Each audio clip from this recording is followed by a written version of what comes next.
بسم اللہ الرحمن الرحیم نحمده ونصلي ونسلم على رسوله الکریم اما بعد۔ معزز طلبہ کرام، اللہ تعالیٰ سے امید ہے کہ آپ سب خیر و عافیت سے ہوں گے۔ سبق نمبر 160 اور باب العبد یعتق بعضہ کا یہ جو سبق ہے، اس میں ہم بات کریں گے کہ ایک شریک نے دوسرے شریک پر باندی کے نصف حصے کو ام ولد بنانے کا اقرار کر دیا۔ دو شریک ہیں اور ایک باندی کے اندر، تو ایک شریک نے یہ کہا کہ میرے اس ساتھی نے اس باندی کو اپنا ام ولد بنا دیا، یعنی اس کے ساتھ ہم بستری کی اور اس سے اس شریک کا بچہ پیدا ہو چکا ہے، لہذا یہ اس کی ام ولد بن گئی ہے۔ تو اب یہ کیا کہنا چاہتا ہے؟ اگر آپ اس کو غور کریں تو یہ یہی کہنا چاہتا ہے کہ اب چونکہ یہ اس کی ام ولد بن گئی ہے، اب میرا جو حصہ ہے وہ اس کا یہ مجھے ضمان دے دے۔ تو نہ یہ باندی سے صحیح کا مطالبہ کر رہا ہے اور نہ ہی اپنے حصے کو رکھنے کا مطالبہ کر رہا ہے، بلکہ یہ کہہ رہا ہے کہ بھئی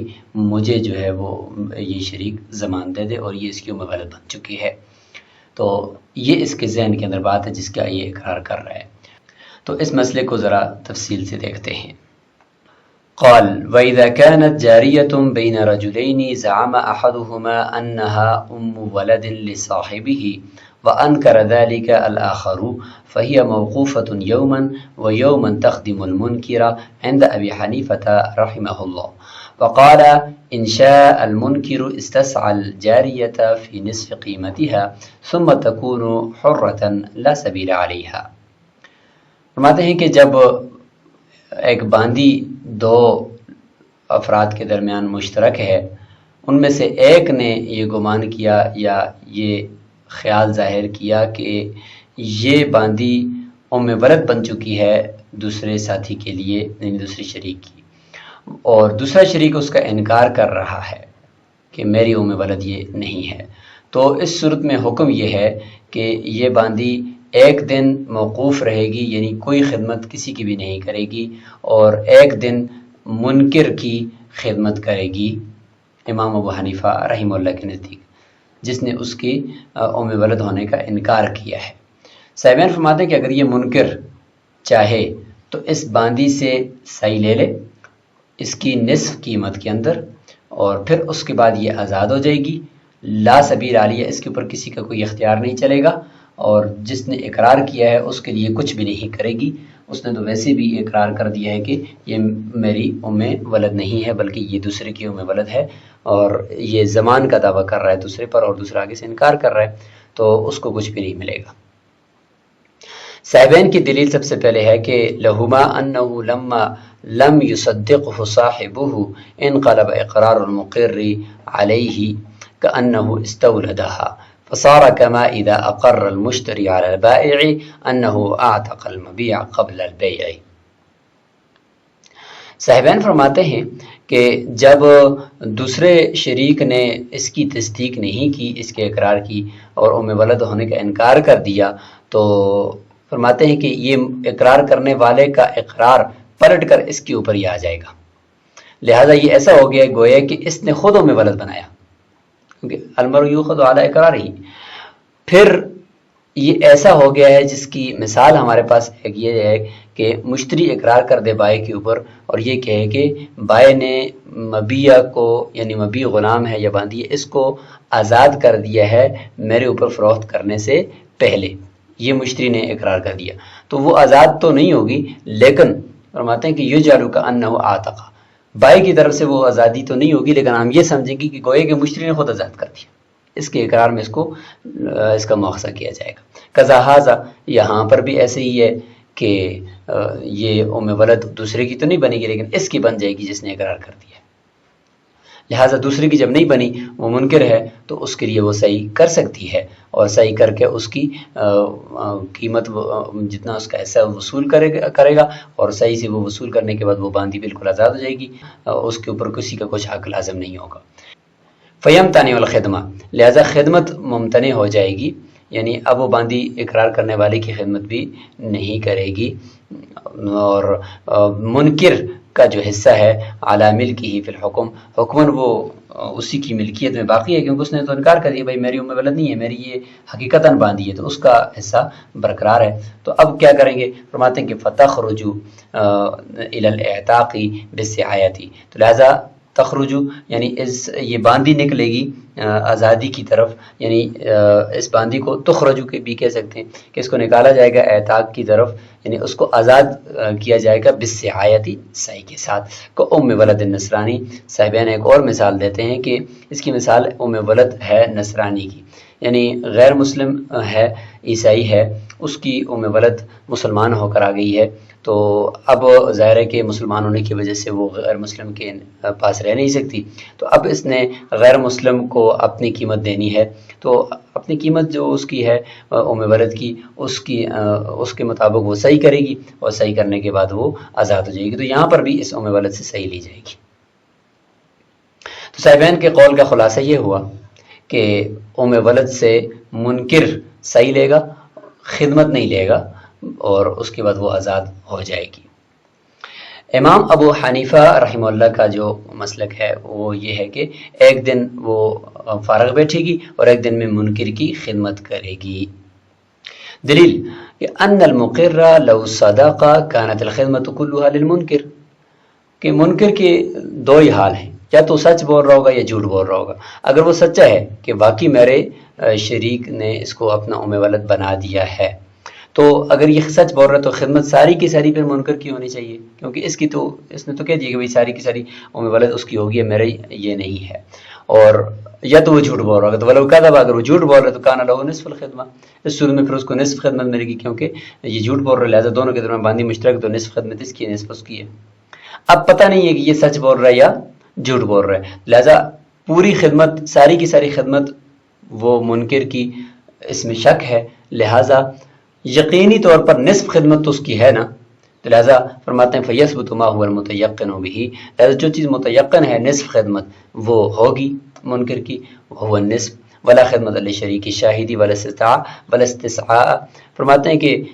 خدمت نہیں ہے اس شریک کے لیے جو شاہد ہے، یعنی یہ گواہی دیتا ہے کہ میرے شریک نے اس کو ام ولد بنایا ہے، اس کے لیے نہ خدمت ہے اور نہ ہی باندھی سے سائی ہے، کیونکہ لِأَنَّهُ يَتَبَرَّأُ عَنْ جَمِيعِ ذَلِكَ، کیونکہ ان سب چیزوں سے وہ اس نے برات کا اعلان کر دی ہے، خدمت سے بھی سائی سے بھی۔ خدمت سے کس طریقے سے؟ لفظ نشر مرتب ہے بِدَعْوَى الِاسْتِلَاط، ام ولد بنانے کا دعویٰ کرنے کی وجہ سے کہ میرے شریک نے اس کو ام ولد بنا دی ہے، لہٰذا میں اس سے آپ خدمت نہیں لے سکتا ہوں، تو اس وجہ سے۔ اور سائی کیوں نہیں ہے؟ والزمان، زمان کی وجہ سے کہ یہ اپنے شریک کے اوپر اپنے حصے کا زمان ڈال رہا تھا نا، اسی وجہ سے اس نے یہ پورا پلان بنایا ہے اور اقرار کیا ہے، لہٰذا زمان کا جب اس نے دعویٰ کیا ہے اور وہ آگے سے انکار کر رہا ہے تو لہٰذا زمان بھی نہیں ہے اور ساتھ ساتھ سائی بھی گئی۔ والاقرار بعمومیت الولد یتضمن الاقرار بالنسب وهذا امر لازم، یہاں سے صاحبین کو جواب دیا جا رہا ہے۔ صاحبین نے فرمایا کہ یہ جو اقرار ہے مقر کا، تو یہ ایسا ہی ہے کہ دوسرے نے جب انکار کیا تو یہ پلٹ کر اس کے اوپر آ گیا ہے، اور یہ ایسا ہی ہے کہ اس نے خود ام ولد بنا دیا۔ تو اس کا جواب دیتے ہیں کہ یہ جو اقرار ام ولد کا کسی غیر کے لیے ہے کہ بھئی فلاں نے اس کو اپنا ام ولد بنا دیا ہے، یہ الاقرار بعمومیت الولد یتضمن الاقرار بالنسب، یہ نسب کے اقرار کو متضمن ہے۔ ظاہر ہے وہ یہی کہنا چاہتا ہے نا کہ ام ولد بنا دی، مطلب اس سے جو بچہ پیدا ہوا یہ اس میرے شریک کا ہے، میرا نہیں ہے۔ اور وَهَذَا أَمْرٌ لَازِمٌ وَلَا يَرْتَدُّ بِالرَّدِّ، یہ ضابطہ ہے اس نسب کے اقرار سے متعلق کہ نسب کا اقرار جب ایک دفعہ کر دیا جائے تو یہ امر لازم ہے، یہ رد کرنے سے پھر رد نہیں ہوتا۔ ایک دفعہ جب کہہ لیے کہ یہ بچہ فلاں کا ہے اور نسب اس سے ثابت ہو گیا تو بس، اب اس کے علاوہ وہ یہ نہیں کہہ سکتا کہ یہ بچہ میرا ہے، تو لہذا نسب رد نہیں ہوتا، یہ ضابطہ یاد رکھیں۔ تو لہذا فَلَا يُمْكِنُ أَن يُجْعَلَ الْمُقِرُّ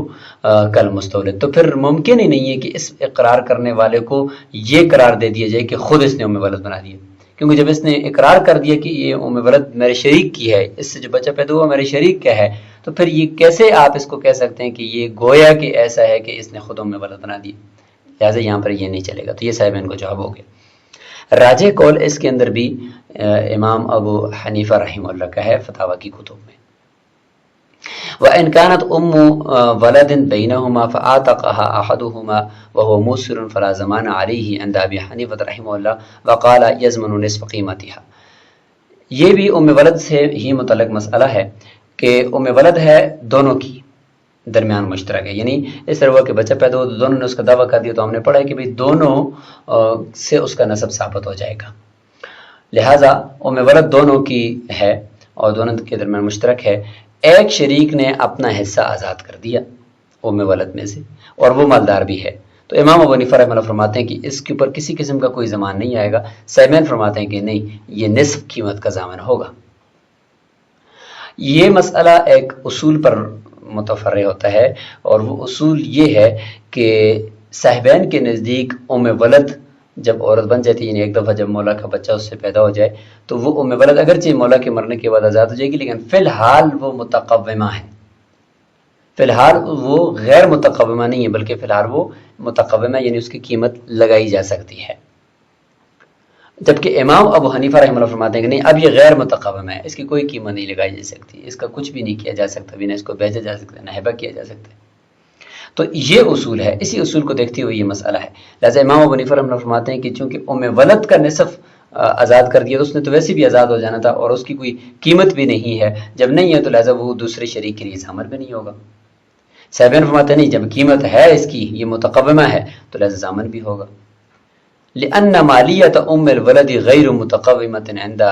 ومتقومۃ عندہما، یہ ہے اصول جی۔ وعلى هذا الاصل تبتني عدة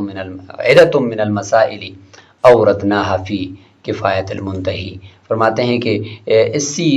اصول کے اوپر بہت سارے مسئلے متفرع ہوتے ہیں جن کو ہم نے کفایت المنتہی میں ذکر کر دیے ہیں۔ ہم اختصار کے ساتھ ایک ذکر کر دیتے ہیں کہ اگر ان دونوں میں سے کوئی ایک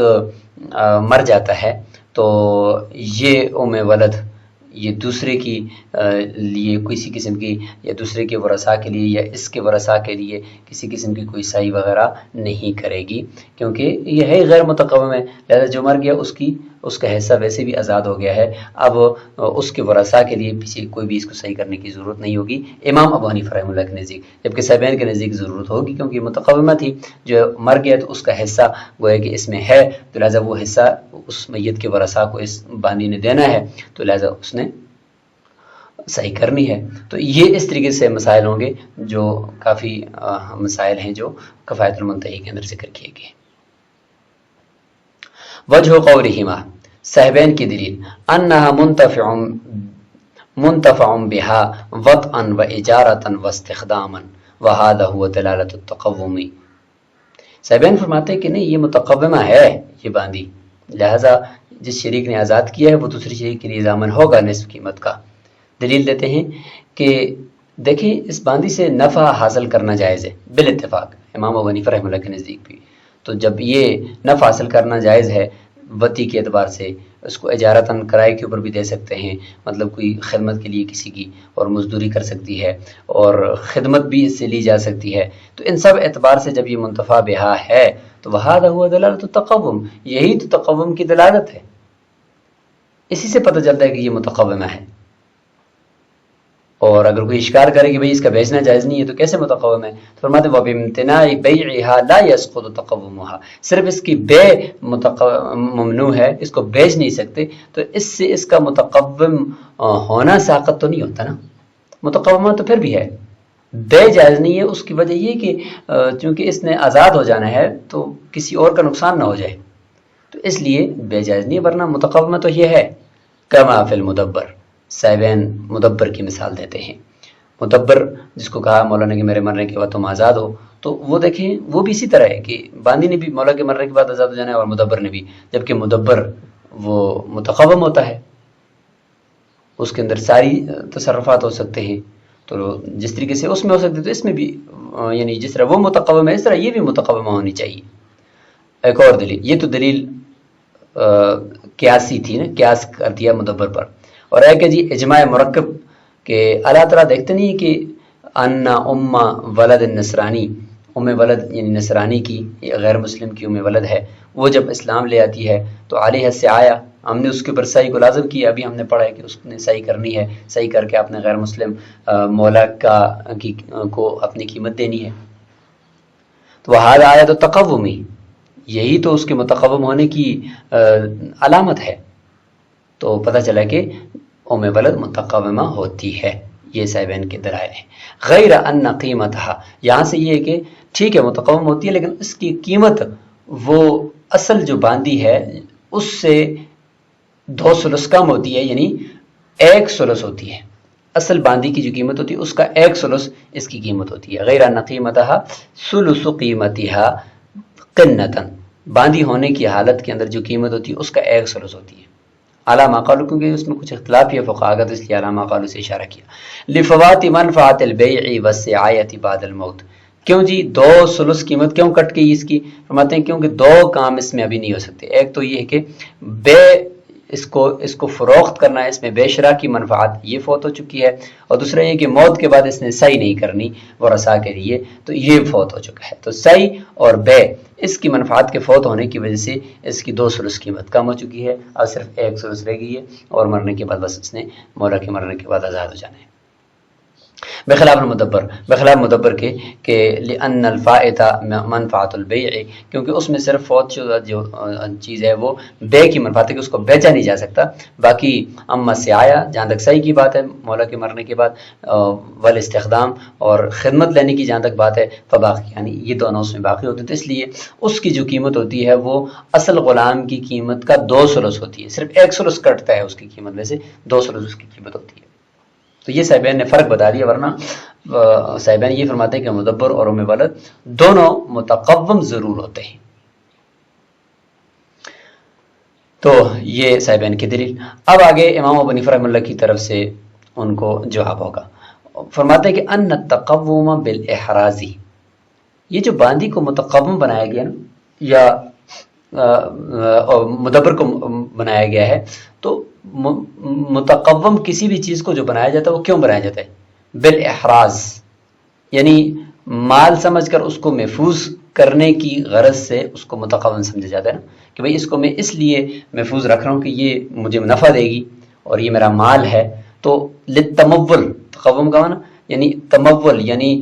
مال سمجھ کر اس کو رکھنا جاتا ہے کہ اس سے کوئی فائدہ ہوگا اس حوالے سے کہ میں اس کو فروخت کروں گا، اور اسے تو تقوم جو ہوتا ہے وہ احراز کی وجہ سے ہوتا ہے. اور یہ جو باندی ہے یہ ٹھیک ہے اس کو اپنے گھر میں مولا نے رکھا ہے، لیکن تمول کے طور پر نہیں ہے، اس طور پر بھی نہیں ہے کہ میں اس کو بیچ کر اس سے نفع کماؤں گا، بلکہ وہی محرزۃ للنسب لا للتقوم ای لا للتمول. اس کو جو محفوظ کیا گیا ہے، رکھا گیا ہے، یہ نسب کے لیے رکھا گیا ہے کہ اس سے میرے بچوں کا نسب ثابت ہوگا، کیونکہ ممرد بن گئی ہے نا، نہ کہ مال بنانے کے لیے، نہ کہ اس سے مال کمانے کے لیے. لہٰذا باندی کا تقوم تو ہے ٹھیک ہے، لیکن یہ تقوم میں یا یہ تقوم مالی نہیں ہے اس طرح سمجھ لیں، بلکہ یہ محرز للنسب ہے، نسب کے لیے اس کو محفوظ کیا گیا. تو لہٰذا اس کو ہم متقومہ نہیں کہیں گے، بلکہ اس کو ہم غیر متقومہ کہیں گے مالی اعتبار سے. بلکہ یہ جو اگر محفوظ ہے اور اگر اس کی کوئی ویلیو اور قدر ہے مولا کے نزدیک، تو وہ صرف نسب کی وجہ سے ہے، باقی نہیں ہے. والاحراز للتقوم تابع، پھر اس کے اندر جو اس کو تقوم کے لیے رکھا جاتا ہے تو وہ اس کے تابع ہوتا ہے، اصل مقصود نسب ہوتا ہے. ولہذا اسی وجہ سے لا تسال غریم ولا لوارث، یہ نسب کے لیے محفوظ کی جاتی ہے، مال بنانے کے لیے یا مال کمانے کے لیے نہیں. تو اسی وجہ سے فرماتے ہیں کہ یہ نہ ہی مولا کے قرض خواہوں کے لیے صحیح کرے گی، اور نہ ہی مولا کے مرنے کے بعد اس کے وارثوں کے لیے صحیح کرے گی. بخلاف مدبر کے آپ فرق بتا رہے ہیں کہ مدبر کیوں ہم نے اس کو متقوم کہا ہے، بخلاف مدبر کے کہ وہ اس کے اندر جو اس کو محفوظ رکھا جاتا ہے نسب کے لیے نہیں رکھا جاتا، کیونکہ وہ تو ہے ہی مدبر ہے نا، اس کو نسب کے لیے نہیں رکھا جاتا، بلکہ اس کو جو رکھا جاتا ہے تو وہ صرف اور صرف مال کے لیے رکھا جاتا ہے اور نفع کمانے کے لیے رکھا جاتا ہے. تو آپ دیکھیں اس میں اور اس میں فرق ہو گیا. وَهَذَا لِأَنَّ السَّبَبَ فِيهَا مُتَحَقِّقٌ فِي الْحَالِ. اب یہاں سے مدبر اور ام ولد کے درمیان ایک اور فرق بھی بتاتے ہیں، اور بلکہ اس فرق کی وجہ بتاتے ہیں. فرماتے ہیں یہ فرق کی وجہ یہ ہے کہ مدبر متقوم ہوتا ہے اور باندی متقوم نہیں ہوتی، اس لیے کہ لِأَنَّ السَّبَبَ فِيهَا مُتَحَقِّقٌ فِي الْحَالِ، باندی کے اندر جو سبب ہے اس کے غیر متقوم ہونے کا وہ فی الحال پایا جاتا ہے. اور مدبر کے اندر فی الحال نہیں پایا جاتا. فی الحال کیا ہے جی باندی کے اندر کہ وہ الجزئیت ثابتۃ بواسطۃ الولد علی ما عرف فی حرمۃ المصاہرۃ، کہ وہ جزئیت ہے جو بچے کے واسطے سے ثابت ہوئی ہے، جس طریقے سے حرمت المصاہرت کے اندر ہم نے معلوم کر لیا کہ جب یہ بچہ پیدا ہوتا ہے ام ولد سے تو وہ بچہ وہ جز بن گیا ام ولد کا، اور اسی کے واسطے سے کیونکہ یہ اسی مولا کا نطفہ ہے تو مولا کا بھی جز بن گیا، تو بچے کے واسطے سے وہ باندی مولا کا جز بن گئی، اور پھر باندی کے اصول و فروع یہ مولا کے اصول و فروع کی طرح ہو گئے. تو لہٰذا یہ آپس میں جزئیت کا تعلق ہو گیا، اور جز سے نفع حاصل کرنا حرام ہوتا ہے سوائے اپنی بیوی کے. تو لہٰذا اس وجہ سے اور سوائے اپنی بیوی اور باندی کے کہ اس میں ہوتا ہے اجازت دی ہے شریعت نے، اس کے علاوہ باقی جز سے نفع حاصل کرنا حرام ہوتا ہے. تو یہ جزئیت کی وجہ سے دیکھیں حرمت مصاہرت کی طرح کا یہ مسئلہ ہو گیا اور یہ ثابت ہو گیا. تو دیکھیں اس جزئیت سے اب ایسا ہے کہ مولا کے مرنے کے فوری بعد یہ آزاد ہو جائے گی. تو یہ والا سبب ابھی پایا گیا جس وقت بچہ پیدا ہوا، جس وقت یہ ام ولد بنی، تو یہ ابھی پائے جانے کی وجہ سے یہ مالی اعتبار سے تو یہ غیر متقوم ہو چکی ہے، لیکن الا انہ لم یظہر عملہ فی حق الملکی، ملکیت کے ساقط ہونے اور ظاہر ہونے کے حق میں یہ والا جو سبب ہے یہ ظاہر نہیں ہوا. ضرورت الانتفاع، انتفاع کی ضرورت کی وجہ سے کہ ہم نے کہا کہ بیوی اور باندی سے نفع حاصل کیا جائے گا، اگرچہ وہ جزئیت ہے لیکن اس کی شریعت نے اجازت دی ہے، باقی کسی جز سے نفع حاصل کرنے کی اجازت نہیں تھی. تو فعامل السبب فی اسقاط التقومی، لہذا فی الحال یہ جو سبب ہے جزئیت کا یہ باندی کے تقوم کو یعنی اس کے مالی اعتبار سے متقوم ہونے کو ساقط کرنے کے اندر عمل کرے گا، لیکن نفع حاصل کرنے اور ملکیت کو زائل کرنے کے حق میں یہ عمل نہیں کرے گا. اور مدبر کو اگر دیکھیں تو ینعقد السبب بعد الموت، اس کے اندر جو اس کے آزادی کا سبب ہے یا اس کے غیر متقوم ہونے کا سبب ہے وہ ابھی نہیں پایا جائے گا، وہ تو مولا کے مرنے کے بعد پایا جائے گا. مولا نے کہا ہے کہ میرے مرنے کے بعد تم آزاد ہو، لہذا وہ مولا کے مرنے کے بعد پایا جائے گا. فی الحال تو وہ متقوم ہے. وامتناع البیع، اچھا پھر اشکال ہوتا ہے جب فی الحال وہ متقوم ہے تو پھر بیچو نا، پھر فروخت کیوں نہیں کرتے ہو اس مدبر کو؟ فرماتے ہیں کہ صرف بے ہم نہیں کریں گے اس کی. وامتناع البیع فیہ لتحقق مقصودہ، بے اس وجہ سے نہیں کرتے کہ مقصود متحقق ہو جائے، کیونکہ اس کا مقصود کیا ہے کہ مولا کے مرنے کے بعد اس نے آزاد ہونا ہے. اگر ہم اس کو فروخت کریں گے تو اگلے بندے کے پاس چلا جائے گا، اس دوران اگر مولا فوت ہو گیا تو اگلے بندے سے وہ خود بخود آزاد ہو جائے گا، تو اگلا بندہ یعنی جس کے اوپر آپ نے فروخت کیا اس کا نقصان ہو جائے گا. اس مقصود کو حاصل کرنے کے لیے کہ یہ آزاد ہونا ہے اس نے، تو ہم نے کہا کہ بیچو نہیں، ورنہ سبب تو اس کا بعد میں پایا جائے. تو فافترقا، لہذا مدبر اور ام ولد کے درمیان فرق ہو گیا، اور فرق یہ ہو گیا کہ ام ولد وہ غیر متقومہ ہے اور مدبر متقوم ہے. امام ابو حنیفہ رحمۃ اللہ نے اس کا یہ جواب دے دیا صاحبین کو. اور دوسرا جو قیاس کیا تھا صاحبین نے نصرانی کی ام ولد کے اوپر کہ دیکھیں وہ اس کو ہم نے صحیح کا حکم دیا تو فرماتے ہیں اس کی صحیح کا حکم قضینا بمکاتبتھا علیہ یا بتکاتبھا علیہ، کہ ہم نے باندی کے ساتھ مکاتبت کی ہے، اس کو مکاتبہ بنایا ہے علیہ اس نصرانی کے اوپر، کیوں؟ تاکہ نصرانی کا بھی کوئی نہ کوئی فائدہ ہو جائے اور ساتھ ساتھ اس ام ولد کا بھی کوئی نہ کوئی فائدہ ہو جائے، ویسے فری میں ہی ہم اس کو آزاد نہ کریں. فرماتے ہیں دفعا للضرر من الجانبین، جانبین سے ضرر کو دور کرنے کے لیے کہ نصرانی کا بھی نقصان نہ ہو باندی کا بھی نہ ہو، نصرانی کو وہ صحیح کر کے دے دے اور پھر خود آزاد بھی ہو جائے. وبدل الکتابۃ لا یفتقر وجوبہ الی التقوم، لہٰذا جہاں تک بات بدل کتابت کی ہے تو بدل کتابت دیتے وقت وہ اس کا یہ مطلب نہیں ہوتا کہ یہ باندی متقوم ہے اس لیے بدل کتابت دے رہی ہے، کیونکہ بدل کتابت کس عوض میں ہوتی ہے؟ وہ تو اپنی جان چھڑانے کی اور اپنے اوپر سے پابندیوں کو ہٹانے کے عوض میں ہوتی ہے، اور فک الحجر یعنی پابندی کا اٹھانا یہ کوئی مال تو نہیں ہے کہ جس کے عوض میں بدل کتابت دیا جا رہا ہے. لہذا بدل کتابت جو دیا جا رہا ہے اس سے آپ یہ نہ سمجھیں کہ یہ ام ولد متقوم ہوگی کہ اپنی قیمت دے رہی ہے، بلکہ وہ تو اپنے اوپر سے پابندی چھڑانے کے عوض میں دے رہی ہے. لا یفتقر وجوبہ الی التقوم، بدل کتابت کا جو وجوب ہے وہ تقوم کا محتاج نہیں ہے. تو خلاصہ یہ ہوا کہ اگر کسی شریک نے اپنا حصہ آزاد کر دیا تو امام ابو حنیفہ رحمۃ اللہ کے نزدیک وہ دوسرے شریک کے لیے ضامن نہیں ہوگا، کیونکہ باندی غیر متقوم ہے، جبکہ صاحبین فرماتے ہیں کہ نہیں وہ متقوم ہے، دوسرے کے لیے نصف قیمت کا ضامن ہوگا. اس مسئلے کے اندر بھی راجح اور مفتہ بھی قول امام ابو حنیفہ رحمہ اللہ کا ہے. السلام علیکم ورحمۃ اللہ.